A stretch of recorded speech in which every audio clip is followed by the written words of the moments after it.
ഈ drug addiction can it be completely reversed? Completely reverse പറയാൻ പറ്റില്ല. കാരണം നമ്മൾ പറയാ ഒരു സ്റ്റാറ്റിസ്റ്റിക്കലി ലോകത്തിലെ ഏറ്റവും ബെസ്റ്റ് ഡി അഡിക്ഷൻ സെൻറ്ററിൽ കൊണ്ടായാൽ പോലും 10% ആളുകൾ മാത്രമേ മരണം വരെ ആ ഒരു അഡിക്ഷൻ പാർട്ട് കൈകാര്യം ചെയ്യപ്പെടുന്നുള്ളൂ. മിക്കതും ഒരു റിവോൾവിംഗ് ഡോറാണ്, വീണ്ടും വരാൻ സാധ്യതയുണ്ടെന്നാണ്. അത് നമ്മൾ അവരോട് പറയും. നമ്മളൊരിക്കലും 100% ഗ്യാരണ്ടി പറയില്ല.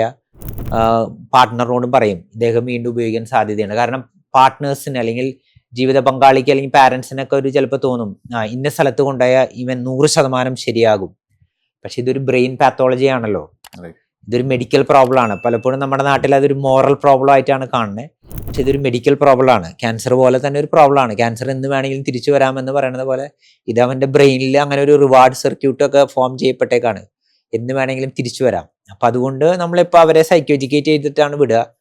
എന്തെങ്കിലും അറിയാതെ വീണ് പോയാൽ ഉടനെ വന്നേക്കണം എന്ന് അവരോട് പറയും. നമ്മളിവിടെ ഉണ്ട്, നമ്മൾ ചീത്തയൊന്നും പറയില്ല, ഓൾവേസ് വെൽക്കം ആണെന്ന് പറഞ്ഞവരെ നമ്മൾ പറഞ്ഞു വിടാണ് ചെയ്യാറ്.